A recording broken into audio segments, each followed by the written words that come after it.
Nous sommes rentrés dans cette campagne avec beaucoup d'engagement.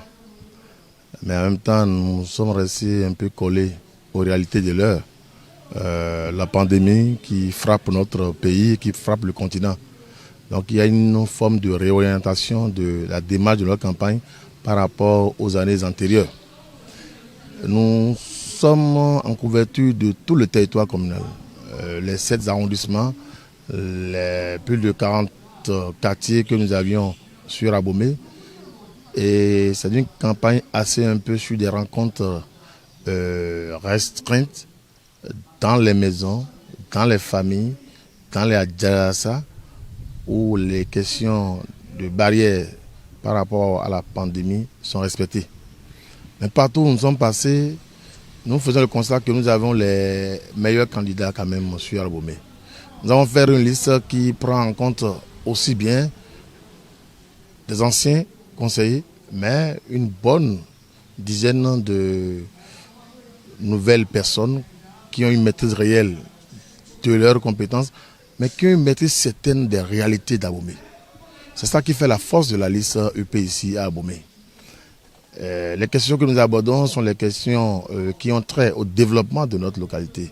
Les questions liées à l'aménagement du territoire, les questions liées à l'économie locale, les questions liées à la bonne gouvernance locale, c'est-à-dire que les questions de reddition de comptes.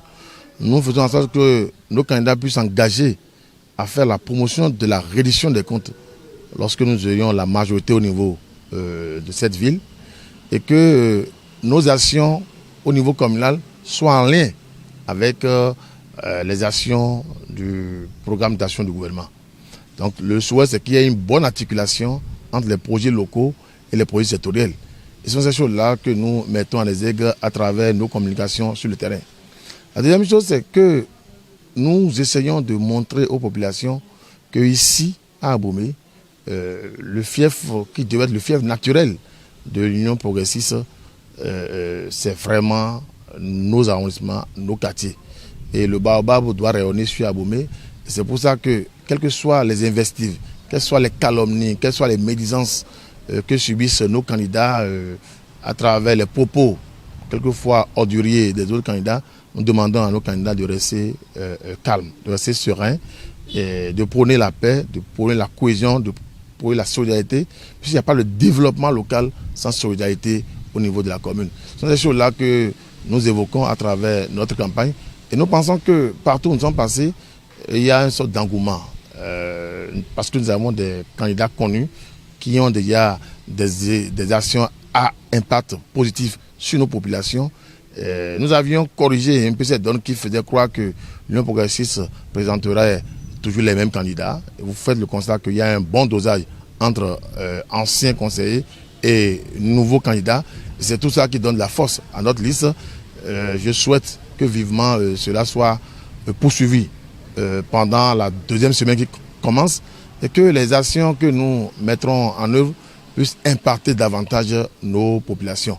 Il y aura des rencontres en groupe restreint, des artisans avec des partisans qui nous accompagnent. Vous avez vu par exemple le Moël Bénin a décidé d'accompagner l'Union progressiste, le PER a décidé d'accompagner l'Union progressiste, les amis de Blaise Sahano ont décidé d'accompagner l'Union progressiste et nous restons en bonne intelligence avec tout cela pour que la victoire de l'Union progressiste soit une victoire totale, franche et sans équivoque.